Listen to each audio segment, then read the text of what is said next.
주님께서 여러분과 함께 또한 사제의 영과 함께 마테오가 전한 거룩한 복음입니다. 주님 영광 받으소서. 24장 37절에서 44절의 말씀입니다. 그때 예수님께서 제자들에게 말씀하셨다. 노아 때처럼 사람의 아들의 재림도 그러할 것이다. 홍수 이전 시대의 사람들은 노아가 방주에 들어가는 날까지 먹고 마시고 장가들고 시집가고 하면서 홍수가 닥쳐 모두 휩쓸어 갈 때까지 아무것도 모르고 있었다. 사람의 아들의 재림도 그러할 것이다. 그때 두 사람이 들에 있으면 하나는 데려가고 하나는 버려둘 것이다. 두 여자가 맷돌질을 하고 있으면 하나는 데려가고 하나는 버려둘 것이다. 그러니 깨어 있어라. 너희의 주인이 어느 날에 올지 너희가 모르기 때문이다. 이것을 명심하여라. 도둑이 밤 몇 시에 올지 집주인이 알면 깨어 있으면서 도둑이 자기 집을 뚫고 들어오도록 내버려 두지 않을 것이다. 그러니 너희도 준비하고 있어라. 너희가 생각하지 않은 때에 사람의 아들이 올 것이기 때문이다. 주님의 말씀입니다. 그리스도님 찬미합니다. 참 예수님, 예수님. 주님의 이름으로 평화를 빕니다. 오늘 저 처음 보시는 분 손 들어보세요. 신부님 목소리를만 듣다가 처음 봅니다. 한 분? 두 분? 다니엘라 처음 본다고? 처음 봐? 작년에 봤어요. 올해는 처음 보는데 신랑 좀 이상해진 거 아니야? 엄마 천국에 보내더니 슬퍼서 이제 다 잃어버렸어? 나랑 만난 것도.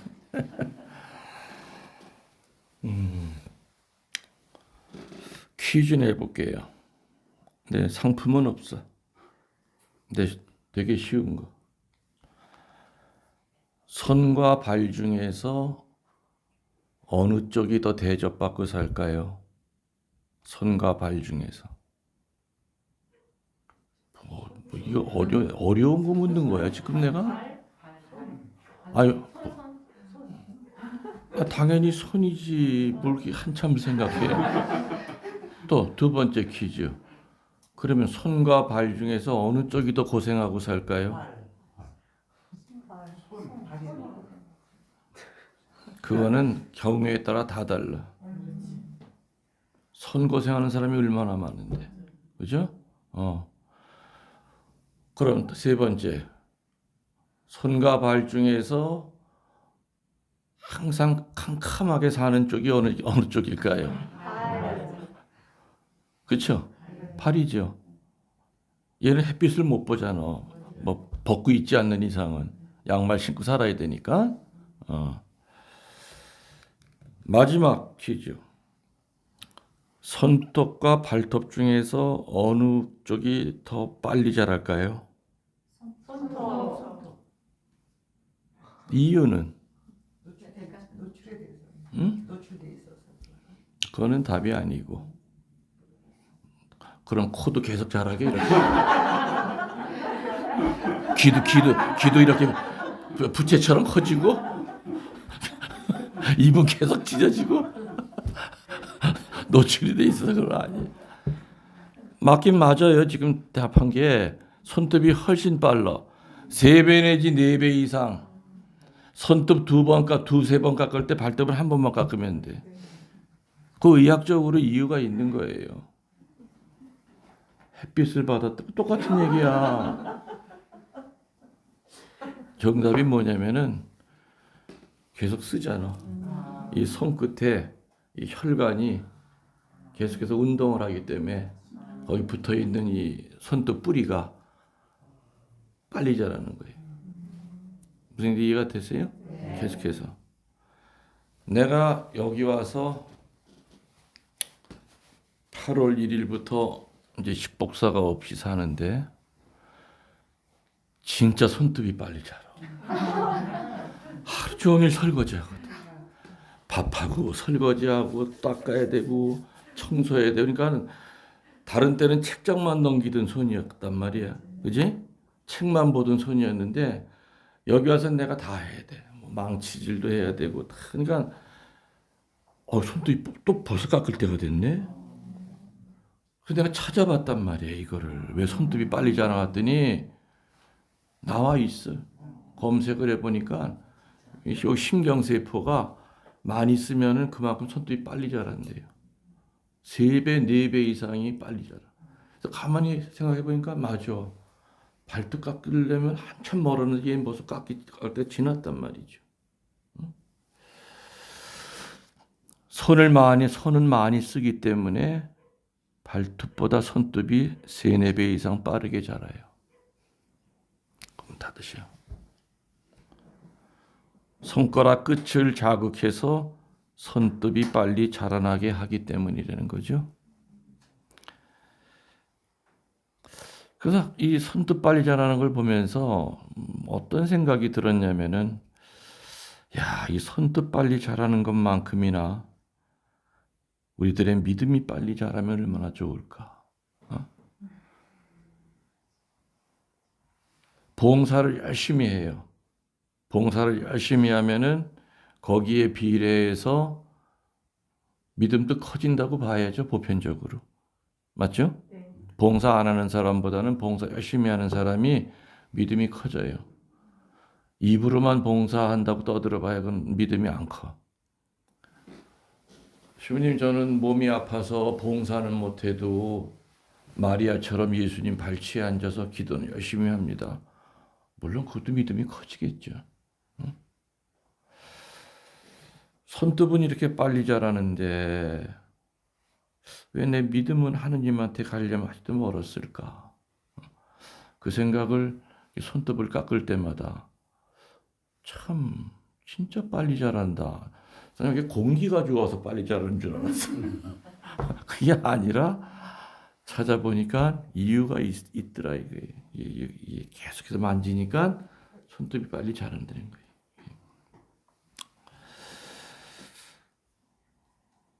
그저께는요, 이제 발을 씻다가 갑자기 미안한 마음이 들었어요. 한 번도 뭐 로션이라는 걸 내가 발라준 적이 없어. 태어나서.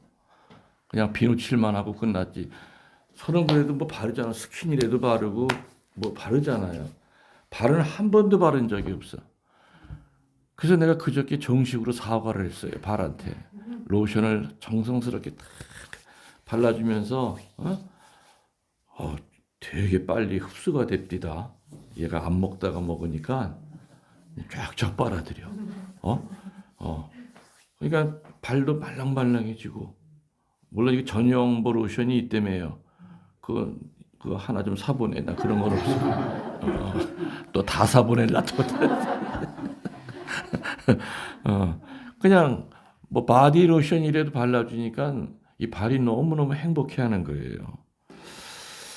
야, 그래 맞아. 아까 내가 그랬잖아요. 대접받는 게 어느 쪽이냐고 물어봤죠. 손이 확실히 대접받아요. 뭐 네일 아트도 하고 뭐 파내고 막 뭐 지들이 얼마나 여기서 돈을 얼마나 많이 드립니까 이게다가. 근데 발에단 돈 안 들여 잘. 뭐 여름에 샌들 신을 때 뭐 매니큐어나 칠할까 잘. 특히 남자들은 신경 안 쓰잖아. 뭐 발가락에 뭐 무좀이 있건 말건 그냥 사는 거지 뭐 발에. 제가 여기 와가지고 치유된 게 2가지라는 거 들었죠, 강론 때. 7년 동안 먹던 수면제가 오던 날부터 끊어졌고, 2번째는 2015년에 사고 나면서 이제 수면제 먹기 시작했고, 그때부터 뭔가 몸이 어떻게 망가졌는지, 뭐가 이렇게 한방에서는 뭐 이렇게 균형이 안 맞았대요. 그래서 심장에 열이 많아서 그런지 입술이 항상 텄어. 맨날 이거 뜯는 게 일이야. 나도 모르게 손이 가. 그죠? 그럼 신자들이 보고 있다가 신자는 얘기하면서 이걸 뜯어. 뜯으면 피나. 시부님 손 대지 마세요. 덧나세요. 아 그래? 나도 모르게 손이 가. 이 세상에 있는 좋은 그 입술 연고제는 다 바르는 소용이 없어. 근데 여기 오던 날부터 한 번도 내 손이 안 가요. 지금 나 일어났어요? 촉촉하죠? 그래서 약통 정리하다 보니까 그냥 립밤이라고 그러나? 뭐 그냥 어마어마하게 많아. 맞아. 나 한 번도 안 썼네, 여기 와서. 이게 두 개가 치유가 된 거예요. 그런데 또 병이 생긴 게 있어. 뭐냐. 주방에 하루 종일 서 있으니까 무릎이 아파. 관절에 문제가 생겨. 지금도 나 오른쪽에 왼쪽에 지금 테이핑을 이렇게 하고 나왔는데, 근데 이거는 사실은 아파트 월세 살 때부터 무릎이 좀 안 좋았어요. 왼쪽 무릎이. 침도 맞고 그랬는데, 근데 며칠 전에는 또 보니까 발바닥이 너무 아픈 거예요. 족저근막요. 그래서 이렇게 동그란 공에다 계속 내 문지르고 있는 거예요. 문지르면 조금 나. 그래서 뭐 벽에다 대고선 이게 스트레칭도 뭐 하라고 검색하니까 나오더라고. 운동하는 방법까지. 예. 족저근막염은 분명하고. 그러니까 이렇게 사실은 우리들 뭐 큰 병이 아니래도요. 이런 나이가 들면서 생기는 자질구레한 것 때문에 삶의 질이 좀 떨어져. 맞죠? 이렇게 산으로 이렇게 여긴 산도 되게 좋아요. 등산하기도 좋고. 하고 싶어도 벌써 다리가 아프거든. 하다못해 운동을 나가더라도 지팽이를 잡고서는 운동을 해야 되니까 편치라는 거지. 그래서 몸이 아픈 것도 나한테 메시지를 줘요. 또 치유된 것도 나한테 메시지를 줘요. 하느님께서. 사실은 눈 뜨고 잠잘 때까지 우리의 마음이 열려만 있다면 다 하느님의 말씀이에요. 그래서 고통도 은혜로운 거고, 그죠? 기쁜 일이 생기는 것도 은혜로운 거예요. 뒤돌아보면 다 은혜로운 거예요. 근데 우리는 그냥 즉각 반응을 하죠. 어두우면 싫어, 고통 받기 싫어. 또 좋은 일 생기면 또 그냥 또 깔깔대고 채신 없이. 그러니까 좋은 일이 생겨도 침묵해야 될 때가 있고, 그리고 아픈 일이 생겨도 웃어야 될 때가 있단 말이죠. 그지? 대림절은 바로 그런 것을 묵상하는 시기가 아닌가 생각이 듭니다. 오늘 1독서 바오로 사도의 말씀서부터 2독서 바오로 사도의 말씀서부터 오늘 복음은 뭐로 연결이 되면은 타임이 주제예요. 뭐라고요? 타임. 한국말로 하면 때. 그죠? 또 시간. 타임이. 바오로 사도도 굉장히 강하게 때가 있는 것이다. 오늘 복음도 마찬가지잖아요. 그죠? 항상 깨어서 준비해라. 하느님의 계산은 인간의 계산과는 같을까요? 다를까요? 달라요. 참 아는 건 나보다 다 선생이야. 내가 가르칠 게 없어. 다 선생이야. 하느님의 계산은 분명히 인간의 계산과는 달라요. 내가 늘 얘기하죠. 종교인과 신앙인이 있다고 그랬어요. 종교인과 신앙인을 구분하는 여러 가지 기준이 많아요. 근데 오늘 이 타임이라고 하는 것에 이렇게 맞물려서 생각할 때 종교인은 자기 계산대로 살아요. 늘 자기의 생각이, 자기의 계획이 가장 정확하다고 생각하죠. 그리고 자기 계산대로 살면서도 늘 하느님에게 받은 것이 없다고 생각해요. 근데 신앙은, 은총은 계산으로만 하는 것이 분명히 아닙니다. 맞죠? 네. 늘 대차 대조표를 만들고 선의 계산을 하면서 하느님 믿어봐도 기쁨도 없어. 외로워. 세월이 갈수록 고달퍼. 고독해. 하느님께서 축복을 안 주셨기 때문이 아니라 애초부터 하느님을 계산하는 마음으로 만났기 때문에 그 축복을 못 보는 거죠. 그래서 이렇게 계산만 하는 사람은 하느님을 믿는다고 하면서도 기쁘질 않아. 그리고 늘 고달프고 고독하죠. 이제 우리들은 기다림의 자세로 성탄을 준비합니다. 우리 불 하나 켰나? 참 대림초도 대림절은 다가오는데 본당에 있으면은 수녀들이 알아서 대림초도 착착 만들 텐데 대림초를 어떻게 만드나 하고 있는데 또 어느 자매가 또 어저께 갖고 왔어. 먼 데서 들고 자기네 본당에서 이렇게 만들어서 판대요. 그러니까 딱 요 크기도 요게 맞아. 더 커봐야 뭐 그죠? 부담스러운데. 그것도 얼마나 고맙던지요. 성탄절 이제 얼마 안 남았습니다. 말이 뭐 이제 대림일주지만 이제 금세예요. 금세예요. 이 성탄을 누군가는 가슴 조이면서 기다리고 있고 또 그 준비를 한다는 거 그 자체가 사실은 아름다운 일입니다. 아까 얘기대로 오늘 성서가 전하고 있는 그 단어는 시간, 때, 타임이죠. 하느님께서 원하시고 계획하시는 때를 말합니다. 하느님이 원하시고 거룩하신 계획하신 그 때를 오늘 복음에서 말하고 있는데 지금이 어느 때인가를 우리가 알려면은 여러 가지 방법을 통해서 할 수 있죠. 여러분들 FM 들으세요? FM 라디오. 여기는 조금 산이라 FM 방송을 들으려면 약간 안테나가 필요해요. 근데 방송국에서는 선명한 음질로 전국으로 쏴주죠. 그런데 아무리 고급 라디오가 있어도 뭐가 안 맞으면 그 선명함을 못 듣습니까? 주파수. 하느님이 우리들에게 분명히 말씀을 전할 때 이 주파수를 잘못 맞추면은 잡음으로 들려. 하느님의 목소리로 안 들려. 그럼 하느님이 어떤 주파수를 통해서 우리에게 지금이 어느 때란다 마리아야, 지금이 어느 때란다 바오로야 이렇게 계속 하느님이 우리에게 말을 건네시는 그 때가 어느 때인지를 알려주시는 그 채널이 뭘까? 그 주파수가 뭘까? 크게는 네 가지죠. 양심이라고 하는 주파수가 있어요. 죄 지으려고 하면 내 양심에서 너 그거 하면 안 되는 거 알잖아. 그죠? 그 소리가 들려요. 양심이라고 하는 주파수가 있고 또 사건이라고 하는 주파수가 있어요. 사건. 원치 않았던 사건. 세 번째 주파수는 말씀이라고 하는 주파수가 있죠.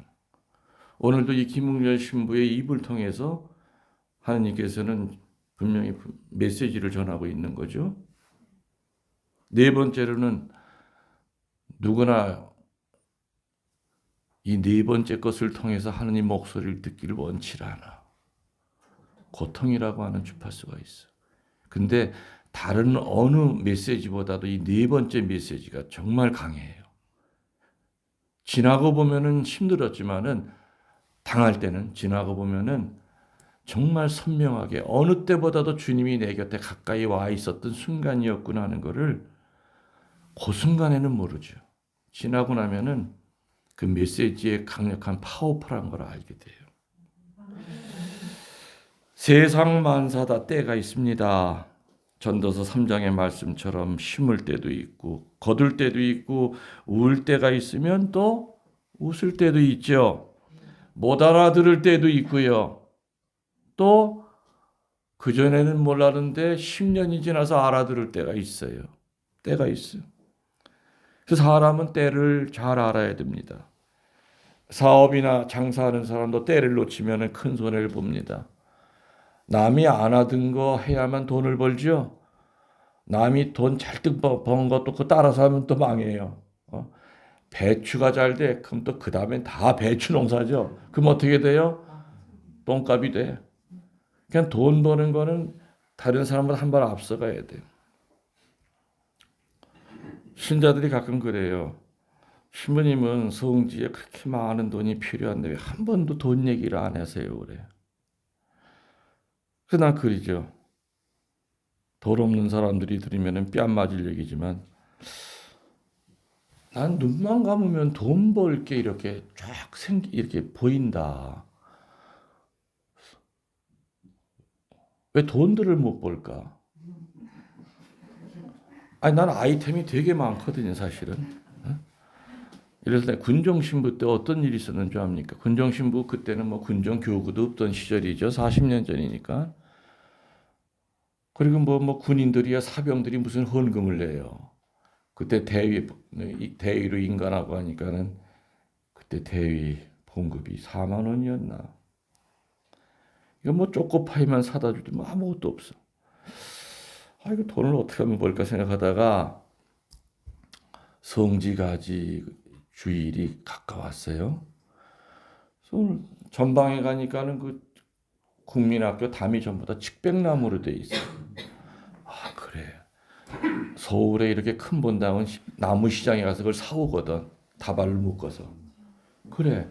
내가 아는 수녀님들이 많으니까 미리 다 이렇게 주문을 받죠. 해가지고 한 40군데 본당에 주문을 받았어. 그러니까 몇만 장이 되는 거야. 그래서 군정병 애들 데리고 국민학교를 몇 개를 다니면서 다 전지해 준다고 하고 그 학교에서도 좋은 거야. 전지해 준다고 하고 그거 하고서는 축구공 2개 선물로. 그거 일찍 자르면 떠버려 누렇게. 예. 내가 배달하기 이틀 전에 갖다 잘라야 돼. 그리고 그 전날 100개씩 묶어야 돼. 그렇게 해서는 몇만 개를 만들어서 서울의 어느 본당에 이렇게 떨어뜨려 놓고 가면 와 찾아가는 거예요. 그래서 그때 50만 원인가 벌었단 말이에요. 그래서 그 얘기를 듣고 또 전국에 있는 군정 신부들이 또 그 다음에 또 느티나 측백나무만 또 찾아다니네. 예? 아무튼 그거를 시작으로 해서 가만히 보세요. 돈 벌 빠른 방법이 참 많은데 실제로 나는 내가 사업 일으켜준 사람도 꽤 많아요. 그 얘기는 뭐냐면은 남이 하는 거 뒤따라가면 절대 돈 못 벌어. 남이 안 하던 걸 해야 돼. 맞죠? 맞아요. 그게. 그러니까 이게 사업에 성공할 때도 있고 망할 때도 있지만 때를 잘 맞추면은 사업에 성공한다 이 얘기죠. 공부도 그렇고 삶의 여러 부분들이 그래요. 성경에서 오늘 말하는 이 중요한 때를 히라보로 그리스어로 카이로스라고 불러요. 이 카이로스라고 말할 뜻은 뭐냐? 충만한 시간, 꽉 찬 시간을 얘기해요. 아까 얘기했죠? 못 알아들을 때가 있고 알아들을 때가 있다. 30년 전에 내 피정 테이프를 어떤 사람이 사가지고 한번 듣다가 그냥 이렇게 던져놨대요. 닿는 게 없었대. 30년 지나고 난 다음에 그 먼지 쌓인 거를 들으면서 펑펑 눈물을 흘렸대. 못 알아들을 때가 있고 시간이 이제는 충만해져서 꽉 찼기 때문에 이제는 그 말씀이 들어오는 거예요. 내 속을 후벼 파는 거예요. 그런 때를 알아듣는 때를 성경에서는 카이로스라고 불러요. 충만한 때, 깨닫는 때라고 얘기를 합니다. 오늘 이독서에서 바오로 사도는 깨어나야 할 때가 왔다고 외치고 계시죠, 바오로 사도가? 성 아우구스티노가 오늘 이독서에 나오는 이독서가 뭐예요? 로마서죠? 로마서의 이 성서 구절을 읽고서 완전히 변화돼서 새 인생을 살게 된 성경 구절이 바로 로마서 13장 13절. 여기 성인유회 안에 좀 아우스팅 성인유회 저기 계시지만은 아우스틴 성인이 완전히 개심하게끔 꽉 찬 그런 말씀으로 성 어거스틴에게 다가온 게 바로 로마서 13장 13절이에요. 여러분이 알고 계시는지 모르지만은 아우스티누는 정말 머리가 비상한 천재였다고 그래요. 근데 이 비상한 머리를 어디에 빠뜨린 마니교라고 하는 사교에 빠져가지고 그 마니교의 핵심 교리는 뭐냐? 쾌락이에요. 쾌락을 추구하는 것이 마니교의 중요 교리예요. 행복은 쾌락에 있다고 하면서 온갖 탐욕적인 생활을 아우스티누는 했었어요. 이 아우스티누의 어머니가 누군지 아시죠? 모니카 성녀. 그 아들이 그렇게 타락해서 그렇게 헤매고 있을 때마다 모니카 성녀는 쫓아다니면서 아들의 그 발자국에다 눈물을 뿌렸다고 그래요. 아들의 회개를 위해서. 근데 그 엄마의 기도가 이루어졌는지 아우스틴 성인이 회개한 거죠. 근데 물론 아우스틴 성인도 마니교의 그 교리대로 쾌락에 빠져 살았지만 그러면 그럴수록 더 허전하고 삶은 자꾸 메말라가고 있었던 것을 본인도 느꼈던 겁니다. 그리고 많은 범민과 몸부림 끝에 힘들어할 때 우연히 환청이 들려요. 네 앞에 있는 성경을 집어서 읽어라. 그래서 그 말을 듣고 다른 방으로 달려가서 쫙 펼치니까 거기에 뭐가 있다고요? 로마서 13장 13절이 눈에 들어온 거야. 진탕 먹고 마시고 취하거나 음행과 방종에 빠지거나 분쟁과 시기를 일삼거나 하지 말고 언제나 대낮으로 생각하고 단정하게 살아갑시다. 이게 어거스틴의 눈에 들어왔던 겁니다. 그때까지 눈물 속에서 몹시 괴로워하던 아우스티노는 바로 이 대목에서 너무나 큰 하느님의 은총을 만나게 됩니다. 바로 카이로스, 충만한 시간을 만납니다. 드디어 찾던 것을 찾았고 만나고자 하는 분을 내가 만나게 되었다. 바로 구원의 때를 로마서 13장 13절을 통해서 4대 교부 가운데 하나인 성 어거스틴이라고 하는 성인을 만들어낸 계기가 바로 이 로마서 13장 13절이에요. 13절. 잃어버리지 마세요. 외우기도 쉽죠? 그죠? 외우시. 프란치스코 성인은 어느 때에 하느님을 만났을까? 프란치스코 성인에게 카이로스는 어느 시기였을까? 알다시피 프란치스코 성인은 아주 부유한 그 무역상, 아버지가 무역상이었죠. 부자예요. 어릴 때부터 지금 개망난이었어요. 아주 부잣집 도령으로 컸죠. 그러던 어느 날 평상시에 이렇게 마음에 들어하던 이쁜 처자가 하나 있었어요. 그 처자의 이름이 글라라 성녀였어요. 근데 그 글라라가 이상하게 일주일에 한 번씩 빵 바구니를 들고 산속으로 들어가는 거야. 저게 왜 들어갈까? 처음에 프란치스코는 산에 쫓아가가지고 뭘 어떻게 손이라도 잡아봐야 되겠다. 뒤를 밟았어요. 근데 가는 길이 보니까 일반 사람들은 통행 금지인 길이야. 그 길이 뭐냐? 나병 환자들 굴 속에다 가둬놓고 나병 환자들이 사는 그 동네야. 굴이야, 굴. 근데 그래서 프란치스코 이 청년은 바위 뒤에 숨어서 지금 뭘 하러 왜 저길 가나 그랬더니 굴 앞에 가서 빵을 이렇게 펼쳐놓고 나와서 식사들 하세요. 글라라가 그리는 거예요. 그 광경을 보고 프란치스코는 충격을 받았죠.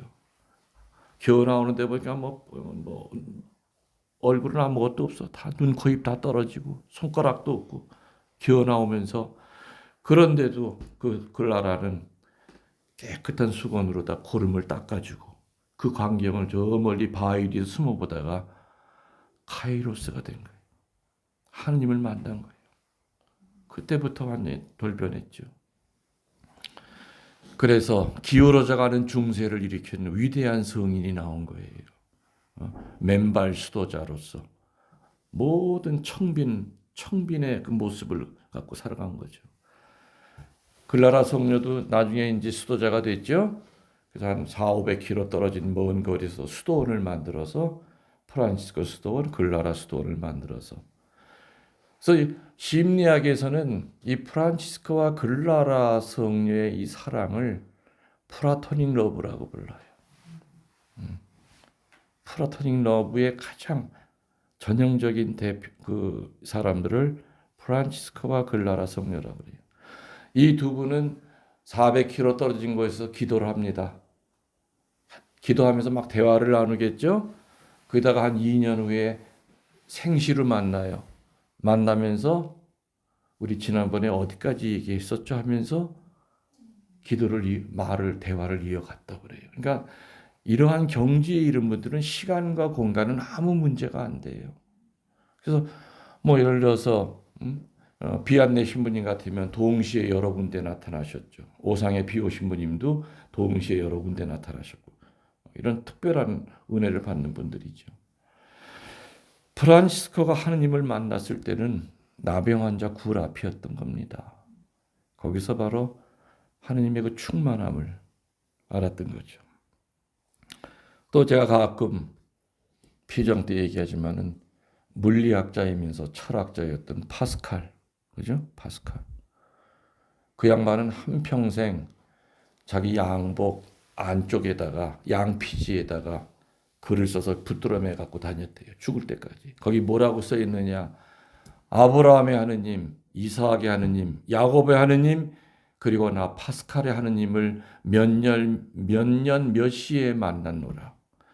하느님을 체험했던 그 시간을 잃어버리지 않으려고 항상 그 안에다가 그 시간을 적어갖고 다녔대요. 그리고 자기 신앙이 흔들리고 이 과학 때문에 뭔가 하느님으로부터 멀어지는 그 분심이 들 때마다 그거를 쳐다봤다는 거죠.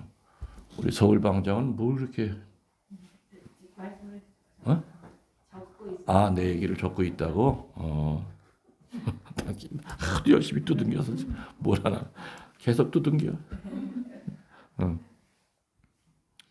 그러면 여러분 앞에 앉아 있는 이 김웅열 신부의 카이로스는 언제였을까? 하나님을 만났을 때, 그 하나님을 만나고 진짜 하나님이 있구나. 이 하나님이라고 하는 존재는 마음 약한 인간이 허상을 만들어 놓고 위로받으려고 비르는 건 줄 알았더니 정말 인격적인 하느님, 살아계신 하느님이 있구나. 우리를 인형 만들어 놓고 갖고 조정하는 그런 하느님이 아니라 정말로 1대1로 응답해 주시는 인격적인 하느님이 있구나 하는 거를 체험했던 그 때가 어느 때냐. 알잖아요, 여러분들. 어느 때 같아요. 하여튼 뭐 많이 처음 시작이 어느 때 같아요. 내가 신학교 왜 들어오려고 그랬어요.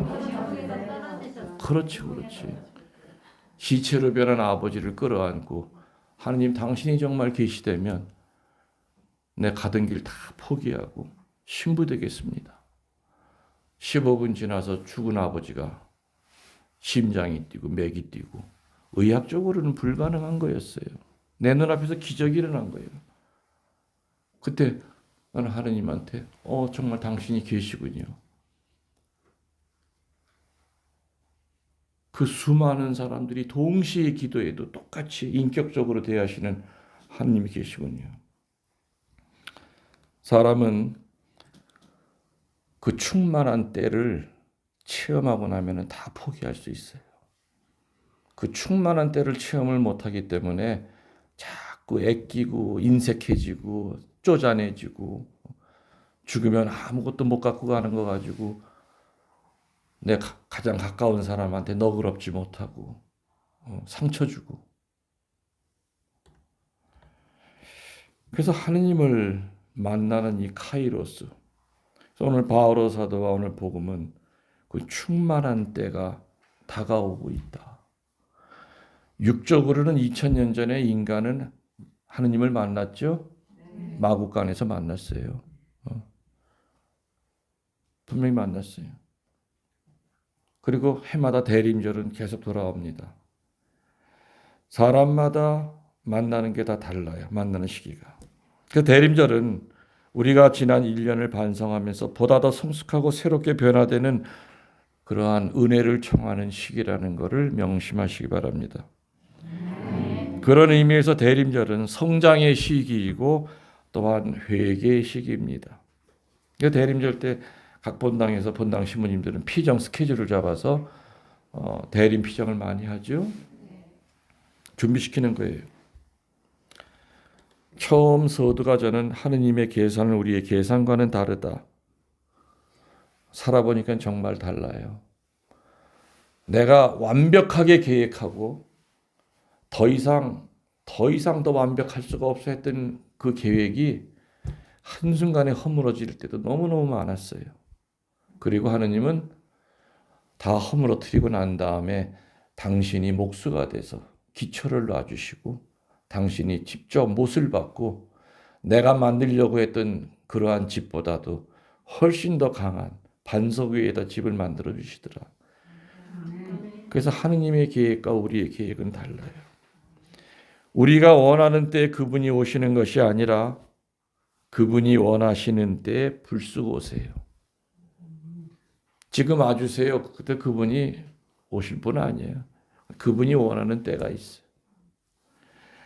그래서 우리는 오늘 복음은 뭐를 거랍니까? 그러기 때문에 그분이 언제든지 불쑥 올 수 있기 때문에 어떻게 하라고요? 단정한 몸과 마음으로 깨어 준비하라고 그랬죠. 그냥 깨어만 있으면 안 돼. 눈곱 잔뜩 붙어가지고 하품 쩍쩍하면서 단정한 몸과 마음으로 깨어 있으라고 그랬죠. 그래서 바오로 사도는 방탕하면 안 되고 쭉 나오잖아요. 13장 13절. 그 마음으로 하느님을 맞이해야 되지. 기름도 준비하지 않는 게으른 처녀들처럼 신랑이 와도 못 들어갔잖아요. 그죠? 못 들어간단 말이에요. 간단하게 어떤 대림절 우리들이 어떻게 지내야 될 것인가 얘기를 또 해드렸습니다. 분명히 벌써 내일이 성탄이네. 금세 다가올 거예요. 또 성탄절 되면은 또 뭐 레지오들 뭐 연차 촌칭목해서부터 뭐 레지 성탄 이 전야 때 뭐 노래도 뭐 각 구역마다 불러야 되고 뭐 그러니까 외적인 것 때문에 내적인 준비에 소홀히 하면 안 되겠다. 어쩌면 여러분들은 대림 첫 주일날 이렇게 겉으로 보면 여러분들이 오신 것 같지만 아니라고 그랬죠? 가장 여기서 건방진 마음이 뭘까? 내가 선택해서 왔다는 거예요. 그것만큼 교만한 마음은 없어요. 감히 주님이 나를 불러주셨어. 여기 올 자격도 없는 나를 불러주셨다 이거죠. 불러주셨으니까 분명히 하실 말이 있는 거예요. 사제의 입을 통해서 아니면 이곳에 머물면서 여러분의 양심을 통해서 분명히 말을 건네실 거예요. 답을 주실 거예요. 그것만이 아니죠. 치유의 은혜도 주시고 구마의 은혜도 내려주실 거예요.